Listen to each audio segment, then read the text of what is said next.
Well, it is cold, but we live in Florida. For those of you anybody in the room who may have traveled to Florida to escape the cold, we're sorry. We only do this a couple days a year, and you picked today to be here on that day. But it is sunny, so it is still sunny Florida, even if the temperature is cold. But I'm glad you're able to make it today. We started a series last week that we're calling The Digital Dilemma. And the dilemma of our devices is because there's a lot of good we can do with our devices. There's a lot of good that technology has brought into our lives, into society, into the world. So it's not that technology is bad. It's not that everything about social media or your phones are bad. But there are things about our devices that have not made our lives better. And so that's the dilemma, isn't it? The dilemma is this is something we have that can be used for good and maybe used for not good. And how do we discern the difference? So we've been asking what our devices are doing. Well, what are they doing to our minds? What are they doing to the minds of our children? What are these devices doing to relationships that we have with our spouses, with our children, with our neighbors and our friends? Most importantly, what are they doing to our spiritual lives and well-being? So last week, we asked what our devices are actually costing us. And I don't mean what you pay to your phone company, but really what are they costing us in terms of relationships and in terms of our attention and our awareness and in our society. So today, we're going to ask another question, why the cost is so high, because the cost is incredibly high, and the answer that we're going to find takes us all the way back to the very beginning. It takes us all the way back to the garden. So if you have a Bible, I invite you to look with me in Genesis 2 and 3. We'll be there in just a few minutes. And as the last week has gone on, we've had some really humorous conversations with some of you as we've talked about what it means to participate in a 28-day digital fast. But the more I talk to people about this, the more I realize something really, really important. And that is that our struggle with technology isn't just about distraction. Although we are all distracted by technology to some extent. It's not even just about entertainment. And it's not even just about addiction. But I do think there are many of us who are addicted to our devices and to social media and other things. Technology, especially the smartphone, invites us to live a life that actually has no limits. Think about this for just a second. There's no limit to what we can know with your device. You just ask Google, right? And of course, whatever Google tells you must be true, right? I mean, there's no limit to what we can know. There's no limit to where we can be. I mean, you can escape through virtual reality into anywhere in the world you want to go. I don't know if anybody of you've ever gone to Google Earth and you can go anywhere. You can see anything. There's no limit to what we can do. You can just put it into AI and create it instantly. So the problem with our device and with our technology is that they make us believe that we have no limits at all. And we're going to see today, as we take a look at this, that temptation, the temptation to live a life that is completely limitless, is not a new temptation. In fact, it goes all the way back to the very first temptation in Scripture. Because in Genesis 2, we see that God created humanity with beautiful limits. Now, this might go against what you're thinking, because you might be thinking to yourself, well, everything was great until the fall, and then God put all these rules in place. But the truth is, there were limits that God put in place before sin entered the picture. God created us, created the earth and everything that we see with beautiful limitations already in place. And in Genesis 2, before there was sin, before there was shame, before death entered the picture, God put Adam in a garden and he gave him two really beautiful gifts. So I want to look at both of these gifts. The first gift is a place. Look with me at Genesis chapter 2, verse 15, at this beautiful gift of place that God gave to Adam. It says, the Lord God took the man and put him in a garden. Now think about that for a second. He was present. He was embodied. He was there in this beautiful garden that God had created. I don't know if you figured this out about yourself, because I think sometimes when we're younger, we really do think we can be in more than one place at one time, but you cannot be everywhere. You can only be where your body is. Now, that seems like a ridiculous statement until you realize how many of us escape from where our body is to be somewhere else in the virtual world. You can only be in one place at one time. God designed us that way, and it was a gift. He took Adam and he put him in the garden. Adam didn't have to be responsible to be everywhere at once. He was in one place at one time. But there was a second gift that God gave Adam in the garden, and it was the gift of a boundary. Look at chapter 2, verse 16 and 17, where God is saying, you may eat of every tree in the garden except this one. You may not eat from the tree of the knowledge of good and evil. Now remember, sin had not entered the picture yet, but God is already giving Adam a boundary. The boundary that God set were an act of love. It was not a restriction on Adam. The boundary in the garden was not a denial of joy. The boundary in the garden was a condition for joy. If you want to be joyful, if you want to have fullness of life, if you want to be free, there is a boundary that I'm setting. There's a limit I'm setting in order for you to maintain your freedom. But we think of limitations just the other way around, don't we? A limitation or a boundary is something that keeps me from something. But that's not how it was in the beginning. God gave Adam two gifts. He gave him a place where he could be, and he set a boundary in place, and the boundary was there in order to help Adam find the fullness of joy. See, from the very beginning, God gave humans finite. He made them finite, he made them embodied, and he made them dependent. What do I mean by that? Finite means that we are in one place at one time. We are limited. We are not unlimited people. God did not design us to be unlimited. We're finite. Only He is infinite. We are embodied, meaning that He placed us not as some ambiguous spirit that just floats, but He embodied us into a form that has limitations just in terms of our physical existence. And He made us dependent on Him. See, being human at its very essence means that we have limits. We have emotional limits. There is only so much that we can emotionally take.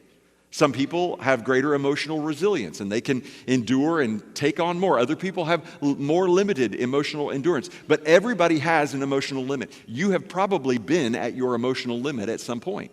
We all have them. We also have relational limits. There's only so many relationships we can maintain and actually be engaged in a relationship. I got on social media just long enough to see how many friends I had. And I have a lot of friends. I was surprised to know I have like over 2,500 friends. That's a lot. Except when I go through the names, I'm like, who are these people? I mean, I don't know, did I go to school with them? Did I go to church with them at some point? How did I meet them? I don't even know who these people are. There's no way that I can maintain the number of relationships that technology tells me that I have. I'm limited in my relationships, and you're limited in your relationships too. I once had a pastor one time who told me that your emotional bandwidth is like a power strip. You got a power strip with maybe 6 outlets in it. And he used to say, and everybody thought he was so mean, but I realized he's right. He's like, if you've got a power strip and it's got 6 things plugged into it, if you've got another plug coming, you got to unplug something to plug it in. To which somebody said, no, you just plug in another power strip. So they go in. But what happens? You do that long enough, you're going to blow the circuit up, right? I mean, we all have relational limitations that are real. We all have mental limitations.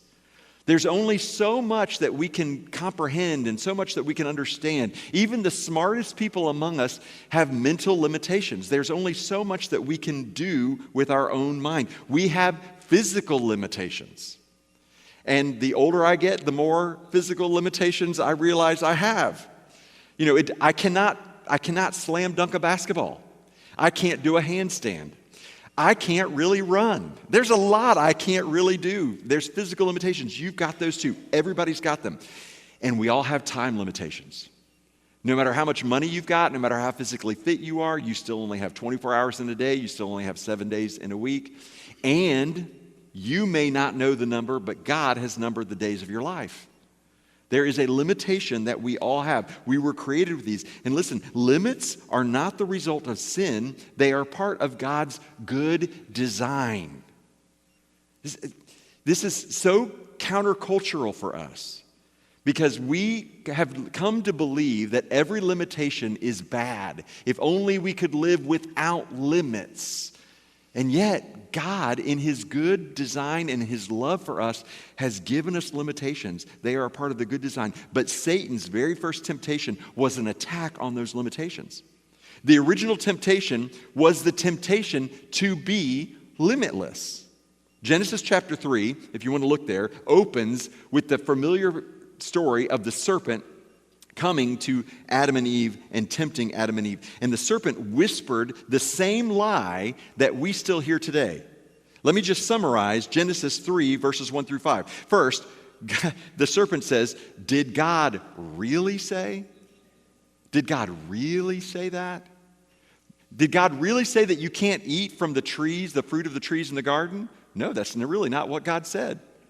See, God tried to convince Eve that God's limitations were unreasonable. Because if you read that text, what Satan is saying to Eve is, did God really say you can't eat any of the fruit from any of the trees in the garden? Here's what I know about some of you, because you've already talked to me. You have heard the lie of Satan say, did Gary really say we can't use our cell phones for 28 days? Right? I've had that conversation, and I'm like, no, Gary really did not say that. But listen, here's how this works, because this is one of the oldest lies in the book. Satan will try to convince you that God is being unreasonable with His limitations by making you believe the limitations are greater than they are, so you don't do any of it. Because some people have said, I can't do that. I'm not doing the 28 digital fast because I can't do without my phone for 28 days. But I never said you had to do without your phone for 28 days. I just said you had to bring your phone under control for 28 days. So what happens in the garden? Satan tempts Eve to say, hey, God's being unreasonable. You can't go without fruit from the trees in the garden. But God never said you had to do without fruit from the trees in the garden. He just said you can't eat the fruit from this one tree. See, this is one of the lies that Satan has. And so then the next lie comes up. Eve says, well, if we eat from the tree of the knowledge of good and evil, God says we'll die. And Satan says, you will not surely die. You will not surely die. He's exaggerating. God always exaggerates. And some of you think if I go without my phone, if I don't play Wordle today, I might die. Sorry, Cindy, I keep pounding on you for Wordle. I know you are. You're not going to die. But what does Satan try to do? Satan tries to make it feel like, no, if you can't have this one thing, you will cease to exist. Life will be changed forever for you. And then another lie that Satan pulls out is God knows that if you eat from the tree of the knowledge of good and evil, your eyes will be opened. In other words, God's trying to keep you from seeing and knowing something. And then finally, you will be like God. And there it is. See, what Satan is ultimately trying to do, the core of the serpent's lie, is a promise of limitlessness. The ability to transcend every boundary that God has set for us. And the problem is not that you and I have in our hearts a longing and a desire for transcendence. I believe that's God-given. God has put inside of all of us this desire to transcend the world in which we live, to aspire towards Him and to see things beyond our own limited perspective. That's not the problem. The problem is that we long to transcend apart from God. The problem isn't that we want more. The problem is that we want more without being dependent on God. See, God was not putting unrealistic limitations on Adam and Eve. God was putting a limitation on Adam and Eve so they could experience fullness in life, much more than they would have experienced if they had eaten from the tree of the knowledge of good and evil. So Adam and Eve reached for what only God possessed.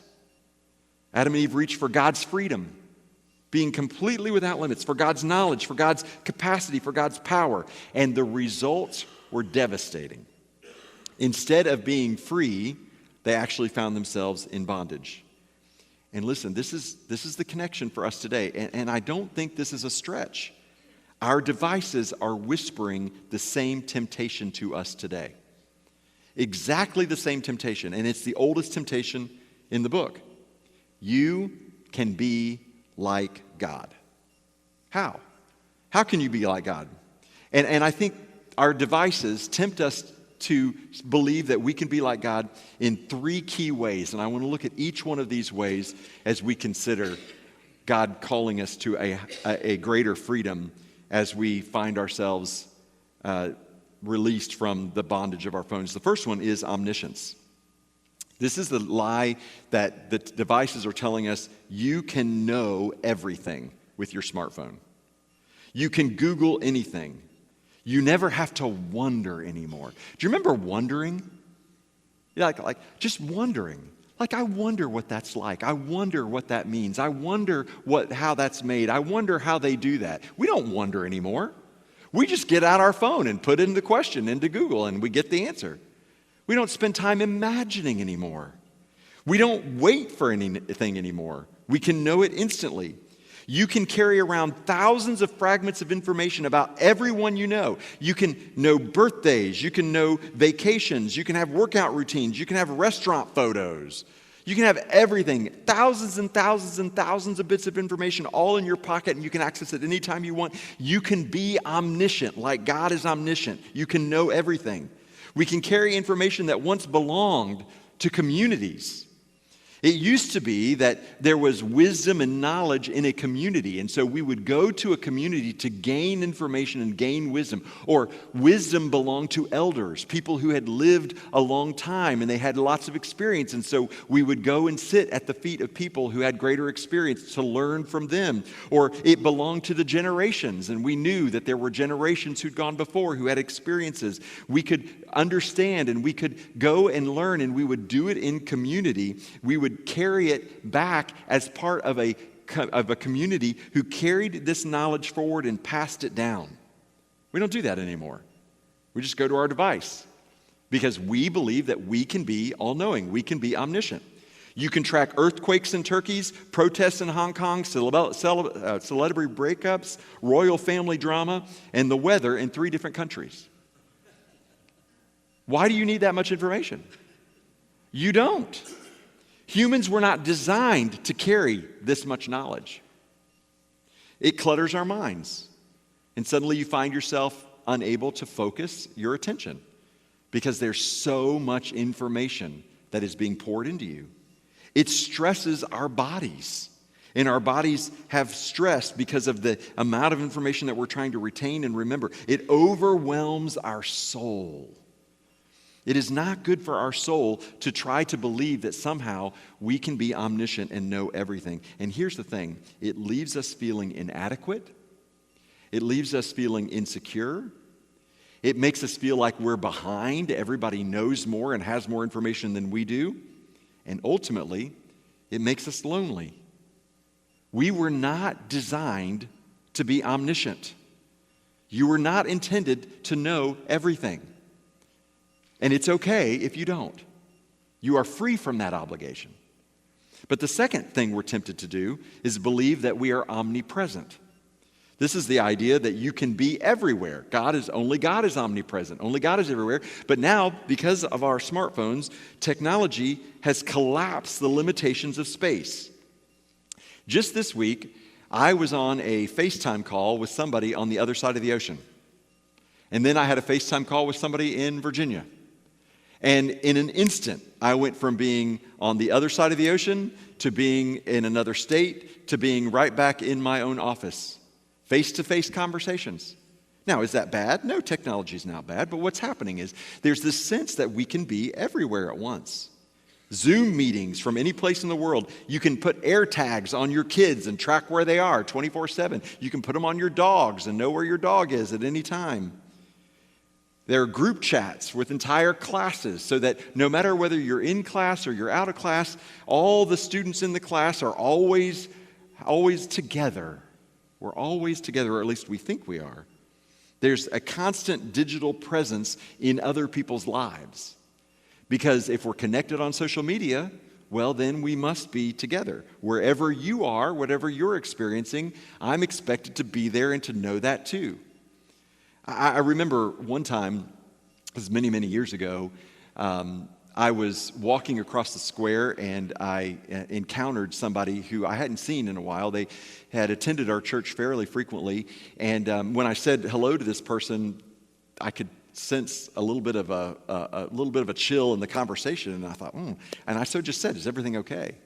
And this person said, "Well, I just have to say I'm really disappointed in you." I'm like, what's wrong? Well, my mother's been really, really sick and in the hospital, and I haven't heard from you. I'm like, I'm so sorry. I didn't know. And this person said, "Well, I've posted it on Facebook every day." And I happened to be in the middle of a fast from social media. I had no idea. But do you see what that does? The idea that you can be all-knowing and everybody else is also all-knowing? The fact that you can be omnipresent and everywhere at once, and so then we also expect everybody else to be everywhere at once, and it's unrealistic. It doesn't really happen.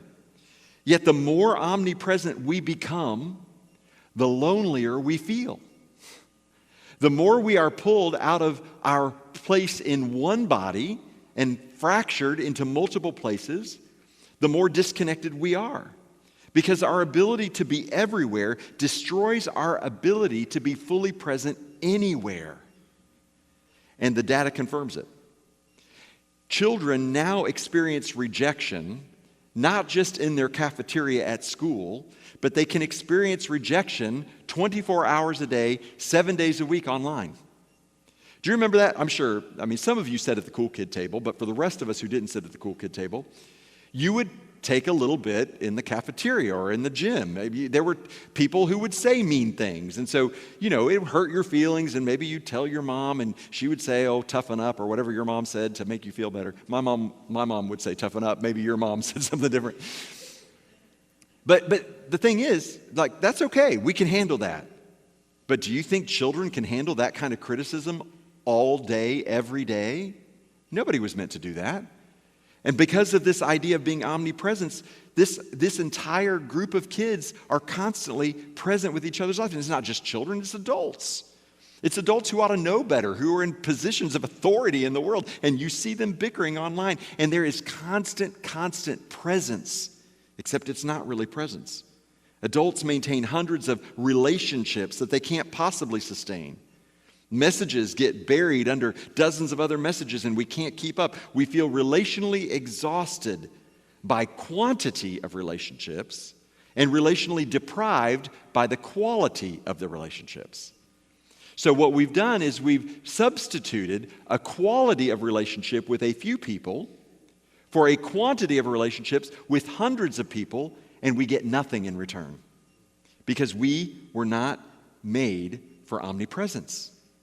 So the device tempts us to believe we're omniscient, we're omnipresent, and third, it tries to convince us that we are omnipotent, that you can do anything. Technology gives us godlike powers. You can broadcast your opinion to millions of people in a minute, and they all wait and long to hear what you have to say. You can order a product online and have it the same day, sometimes in the same hour. And we believe. Here's what the message that is going into your soul. The message is, if you speak it, it will be. Right? That is a power reserved for one. And yet we have convinced ourselves, because of technology, that we're omnipotent. All we have to do is press a button on our phone and bam, there it is. We see the whole world through our phone. We are all powerful. We can produce content with a button. And now with AI, we can generate text, images, videos instantly. One person named Andy Crouch calls this pursuit easy everywhere. And here's what he says. Devices promise power without presence. They give us results without formation. They give us convenience without character. Now, to illustrate this, I want to talk to you about the difference between a device and an instrument, because this is an important distinction for all of us to know. This thing that we probably all have in our pockets or in our purses is a device. It is not an instrument. Devices create ease. Instruments create transformation. So let me give you an example. I can pull out my device and I can open an app and I can play music. It's easy. It requires no formation on my part. It really doesn't do anything to shape my character. However, if I picked up a violin, I could not just produce music. I could eventually produce music, but in the meantime, that instrument is going to require me to form character. It's going to require me to take time to practice. It's not going to be easy, but what is produced with a violin in my hand is different than what is produced with a device in my hand. You see the difference? That these devices convince us somehow that we can have it all instantly, but the device isn't forming your character, and God cares about your character. He cares about your formation in the process. You can microwave a frozen meal because a microwave is a device. But if you're going to grow, prepare, and cook a meal from scratch, you're going to need instruments in your kitchen. Right? There's a difference. And the question is, what kind of person do you want to be? Do you want to be a microwave dinner? Do you want to be a playlist on Spotify? See, it is forming us. We were not meant for omnipotence. We were not meant for omnipresence. We were not meant for omniscience. And what is the result of this temptation? There's a generation who's burned out from playing God. The consequences of reaching for the attributes of God are completely predictable. We become anxious, we're exhausted, we're depleted, we're depressed, we're numb, we're overwhelmed, we're fragmented, and we are spiritually distracted. And the serpent in the garden promised God-likeness, but he delivered brokenness. And many of us today are living that same story. This time, it's with a device in our hand and not a serpent at our feet. And I know this is maybe a little bit dramatic, and it is ironic, and maybe it's unintentionally so, that the most powerful symbol of our digital age is an apple with a bite taken out of it. Right?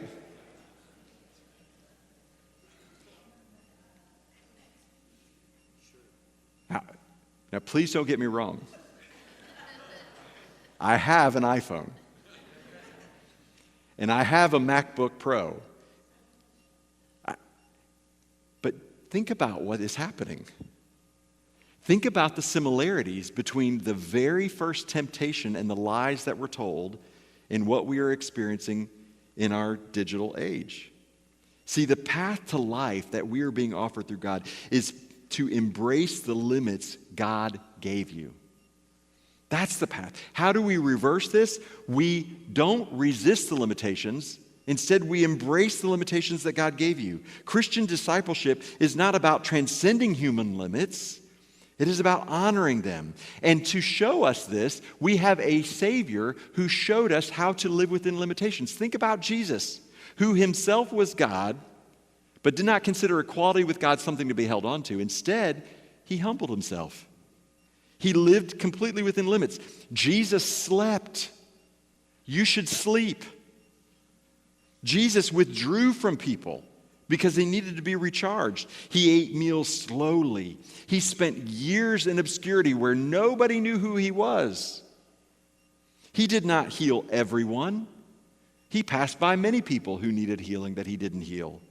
He was not in every place at once. He was in one place. He listened to people. He walked. He practiced Sabbath. He embraced embodied presence. To follow Jesus is to embrace limits as a gift.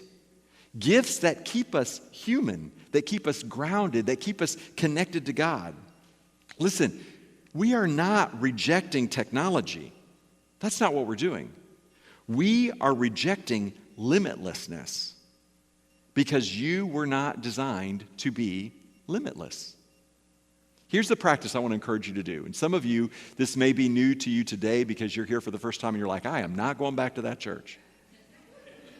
They told me I can't play Wordle.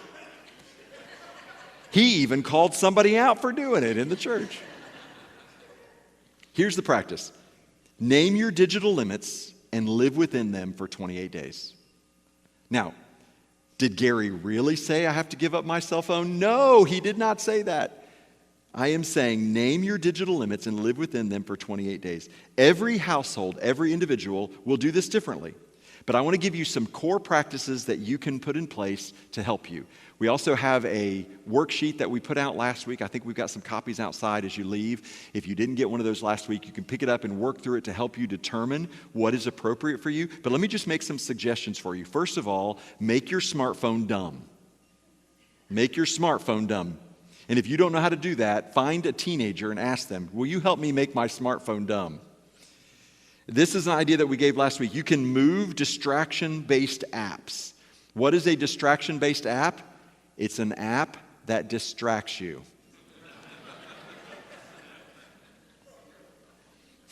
You think, well, what is that? I don't know. I don't know what that is for you. Whatever it is for you, remove it. Move everything possible to a laptop because it takes a whole lot more effort to get on a laptop than it does to get on your phone. Eliminate news, social media apps, video, browsers, and games. You're like, wait a minute, eliminate news apps? I got to know what's going on in the world. No, you don't. You really don't. Because let me give you a little hack, okay? Here's a hack. I'm a news junkie. I confessed that last week, and I limited it all. I don't listen to news podcasts. I don't watch news. And I went through a detox over Christmas, so if I was grumpy in December, I apologize. But let me tell you what will happen. You'll delete all that. You won't know any of that. You will feel better. The world will look better. And all your friends will curate the news for you.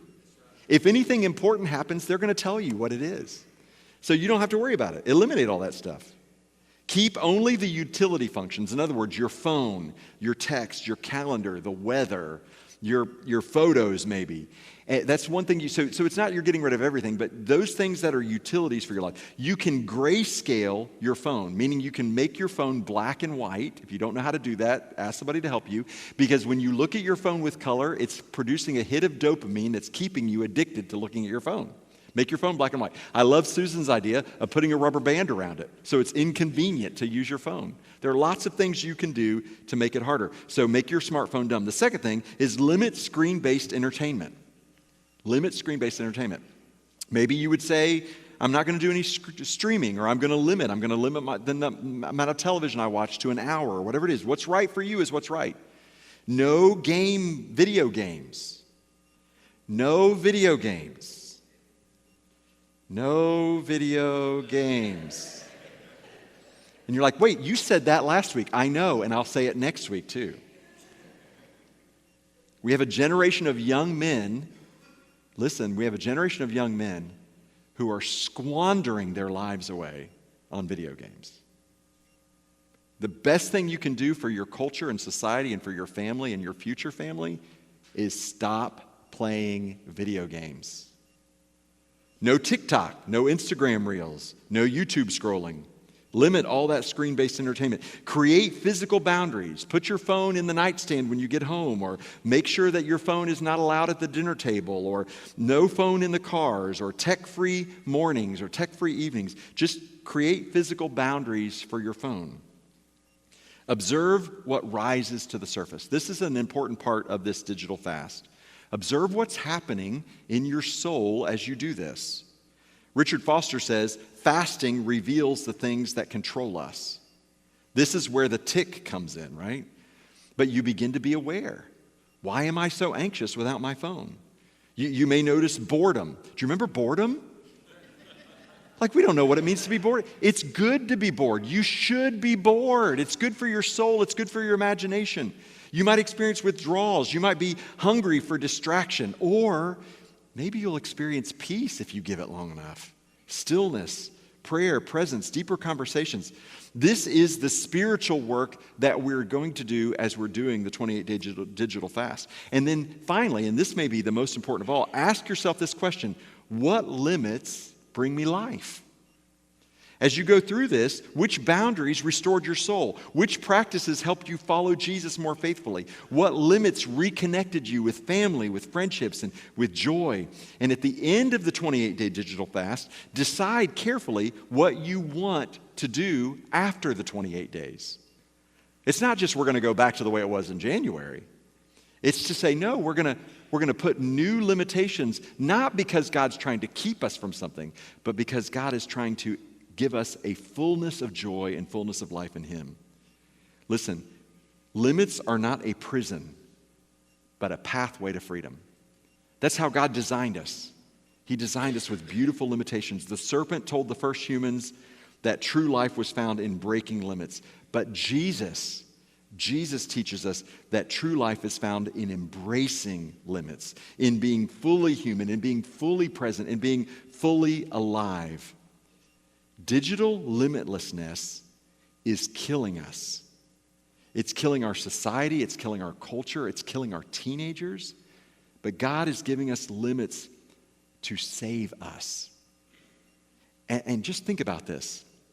Think about God, who is the only limitless one. That God Himself took on limitations, even to the point of limiting Himself to death on the cross. And that's what brought us freedom. That God's limitations brought you freedom. So I'm going to ask our musicians to come up, and as we begin today, the first day of the 28-day digital fast, we're going to sing a song here at the end of the service like we always do, and I want to just extend an invitation to you. Maybe you have found yourself exhausted from trying to believe the lie that you can live without limitations. You're trying to know everything, you're trying to be everywhere, you're trying to do everything, and you are exhausted. Maybe that's defined not just because of your technology and your use of your phone, but maybe that has been your whole life, and you've never known what it means to experience true freedom. Jesus came to set you free. That's why He came. He took on the greatest limitation of all so that you could live in freedom. So maybe today, even before you commit yourself to a digital fast, maybe today you just need to commit yourself to Jesus. And so today I would invite you, whether it's committing yourself to a fast or committing yourself to Jesus, I would invite you, I would plead with you to embrace the limits of the one who limited Himself to make you free.